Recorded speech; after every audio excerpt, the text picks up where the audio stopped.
चिड़िया और दुष्ट बंदर। ये कहानी एक खूबसूरत से आशियाने की है जहाँ कई सारे पशु पक्षी अपना जीवन बसर कर रहे थे। उसी आशियाने में एक सोनी नामक चिड़िया जो अपने दो छोटे बच्चों के साथ एक छोटे से घोंसले में रहती थी। सोनी चिड़िया ने हाल ही में अपने बच्चों को जन्म दिया था। उसके पति का कुछ समय पहले ही निधन हो गया था। अब सोनी चिड़िया हर समय अपने घोंसले में ही बैठकर अपने दोनों बच्चों की रक्षा करती थी ताकि उन्हें कोई राक्षस पक्षी आकर खा न ले। सोनी चिड़िया जिस पेड़ पर रहती थी उस पेड़ पर उसके अलावा कोई और पक्षी नहीं रहता था। उस पेड़ पर केवल सोनी चिड़िया ही रहती थी। एक दिन सोनी चिड़िया अपने घोंसले में बैठी हुई थी, तभी एक अनजान बंदर उस पेड़ के पास आता है। अरे वाह, इस पेड़ पर तो ज्यादा पक्षी नहीं है, मैं इस पेड़ पर अपना घर बनाकर रह सकता हूँ। अरे ये बंदर कौन है और अचानक से इस पेड़ के पास कैसे आ गया ये? अरे बंदर भाई कौन है यार? आपको तो पहले कभी इस जंगल में नहीं देखा मैंने। चिड़िया बहन, मैं बहुत ही दूर से आया हूँ। मेरा इस संसार में कोई नहीं है, मैं अकेला हूँ। क्या मैं आपके साथ इस पेड़ पर रह सकता हूँ? हाँ हाँ बंदर भाई, आप जरूर रह सकते हैं यहाँ पर। आपके आने से मुझे भी आपका साथ मिल जाएगा। वैसे भी मैं बरसों से इस पेड़ पर अकेली ही रह रही हूँ। अरे वाह चिड़िया बहन, आपके बच्चे तो बहुत ही प्यारे हैं। हाँ बंदर भाई, मैंने अभी अभी ही अपने बच्चों को जन्म दिया है। बड़े ही प्यारे बच्चे हैं आपके। अच्छा चिड़िया बहन, अब मैं अपना घर बनाना शुरू करता हूँ। चलिए बंदर भाई, मैं भी आपके घर बनाने में सहायता करती हूँ। सोनी चिड़िया को इस बात का बिल्कुल भी अंदाजा नहीं था कि ये बंदर एक दुष्ट बंदर है। सोनी चिड़िया उस बंदर के साथ मिलकर उसका घर बनाने लगती है। काफी मेहनत के बाद उस बंदर का घर बनकर तैयार हो जाता है। अरे वाह, मेरा घर तो बन गया। चिड़िया बहन, आपका बहुत बहुत धन्यवाद। आपने मेरी बड़ी सहायता की है।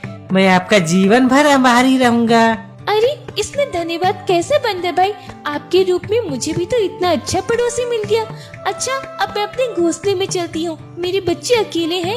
ये कहकर सोनी चिड़िया अपने घोंसले में चली जाती है। रात का समय बंदर अपने घर में आराम से सोया हुआ था। इधर सोनी चिड़िया भी अपने घोंसले में सोई हुई थी। तभी उसके दोनों बच्चे जोर जोर से चींची चींची की आवाज करते हैं। सन्नाटे में बच्चों की आवाज गूंज रही थी, जिससे बंदर की आंखें खुल जाती है। कौन है? मेरी पूरी नींद खराब कर रहा है। बंदर अपने घर से बाहर निकल कर देखता है तो सोनी चिड़िया के दोनों बच्चे चींची चींची की आवाज कर रहे थे। अरे ये तो चिड़िया बहन के बच्चे की आवाज लग रही है। मुझे लगा कोई और है। बंदर वापस अपने घर में जाकर सोने लगता है, पर सोनी चिड़िया के बच्चों की आवाज से बंदर को नींद ही नहीं आती है। बच्चों की चींची चींची की आवाज सुन के बंदर की नींद में खलल होती है। यूं ही पूरी रात भर सोनी चिड़िया के बच्चे आवाज करते रहे और उनकी आवाज के शोर से बंदर को रात भर नींद नहीं आई। देखते ही देखते सवेरा हो जाता है। अरे आज मेरा सर में कितना दर्द हो रहा है। ये चिड़िया बहन के दोनों बच्चे ने पूरी रात आवाज करके मुझे सोने ही नहीं दिया। इन बच्चों का तो कुछ करना होगा, वरना ये तो मुझे कभी सोने ही नहीं देंगे। बंदर को पूरी रात नींद ना लगने की वजह से वह बहुत ही चिड़चिड़ा हो जाता है। इधर सोनी चिड़िया अपने बच्चों के पास घोंसले में ही बैठी हुई थी। तभी बंदर सोनी चिड़िया के पास आता है। अरे चिड़िया बहन, आपने तो अपने घोंसले में ही बैठी हुई हैं। आप जंगल नहीं घूमने गई?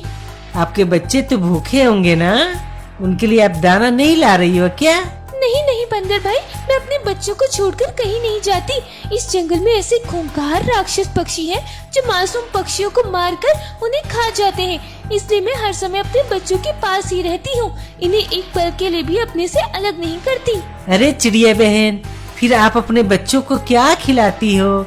अगर आप ऐसे ही करती रही तो आपके बच्चे तो बहुत कमजोर हो जाएंगे।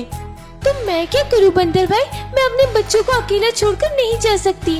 अरे तो चिड़िया बहन, अब मैं आ गया हूँ ना, आप जाइए जंगल में, मैं आपके बच्चे के पास रह उनकी देख रेख करता हूँ। आपका बहुत बहुत धन्यवाद बंदर भाई। सोनी चिड़िया अपने घोंसले से उड़कर जंगल में चली जाती है। इधर बंदर सोनी चिड़िया के दोनों बच्चों के पास बैठा हुआ था। तभी एक खूंखार राक्षस बाज सोनी चिड़िया के बच्चों के पास आता है। हा हा हा, अरे वाह, ये तो चिड़िया के दो छोटे बच्चे हैं। बड़े दिनों बाद मुलायम मुलायम मांस खाने को मिलेगा। हा हा हा। बाज की आवाज सुनकर बंदर कहता है, ए बाज, अगर तुमने इन बच्चों को जरा भी नुकसान पहुंचाने की कोशिश की तो मैं तुम्हें यहीं चीर फाड़ कर रख दूंगा। अरे बंदर भाई, आप क्यों इन चिड़ियों को बचाना चाहते हो? ये दोनों मेरे शिकार हैं। तभी बंदर बाज को एक डाली फेंक कर मारता है। बाज डर के वहाँ से भाग जाता है। सुनो बच्चों, अगर आज के बाद तुम दोनों ने रात में ची ची ची की आवाज निकाली तो मैं तुम दोनों को उस बाज के हवाले कर दूंगा। पता है ना वो बाज कितना खतरनाक है, तुम्हें एक झटके में ही खा जाएगा, समझे? बंदर की बात सुनकर दोनों बच्चे घबरा जाते हैं। छोटे होने की वजह से वे दोनों अभी बात ही नहीं कर पाते थे। थोड़े समय बाद सोनी चिड़िया अपने घोंसले में लौट आती है और अपने बच्चों को दाना खिलाने लगती है। देखते ही देखते 2 दिन गुजर जाते हैं। सोनी चिड़िया के बच्चे रोज रात को आवाज करते थे, जिसकी वजह से बंदर सो नहीं पाता था। एक दिन रात में बंदर अपने घर में सोने की बहुत कोशिश करता है, पर सोनी चिड़िया के बच्चों की आवाज से वो सो नहीं पाता। वो गुस्से में आग बबूला हो जाता है, क्योंकि वह जब से इस जंगल में आया था तब से सोनी चिड़िया के बच्चों की वजह से वो एक पल भी अपने घर में सो नहीं पाया था। अरे इन बच्चों ने तो मेरी नींद ही हराम कर रखी है। जब से इस जंगल में इस पेड़ पर आया हूँ तब से इन बच्चों ने मुझे सोने ही नहीं दिया। इन चिड़िया को बच्चों का तो कुछ करना ही होगा। कल सुबह इन्हें मजा चखाता हूँ। बंदर पूरी रात अपने घर में बैठा रहा, क्योंकि सोनी चिड़िया के बच्चों की आवाज से उसे नींद नहीं आ रही थी। जैसे तैसे सवेरा हो जाता है। बंदर फिर से सोनी चिड़िया के घोंसले में जाता है और सोनी चिड़िया को जंगल में भेजकर उसके बच्चों के पास बैठ जाता है। तभी वो राक्षस बाज फिर से वहाँ आता है। अरे बंदर भाई, अरे क्या हुआ? बड़े उदास लग रहे हो, रात में ठीक से नींद नहीं आई क्या?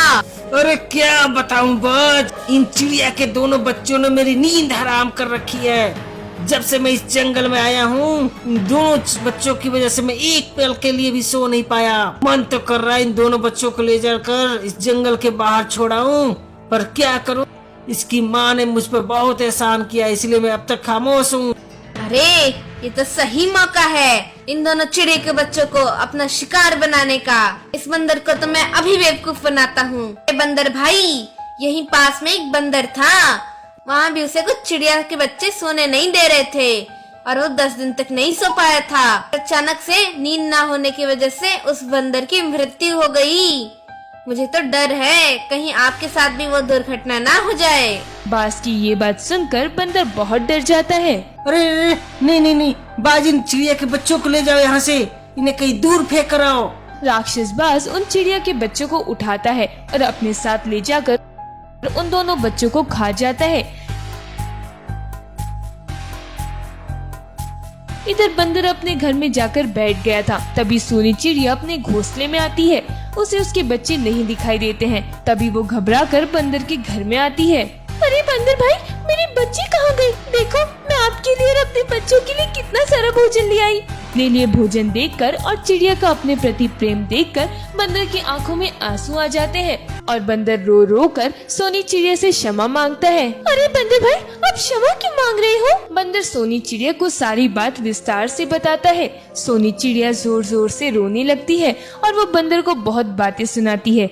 दुष्ट बंदर ने अपने स्वाद के लिए दो मासूम चिड़िया के बच्चों की जान ले ली।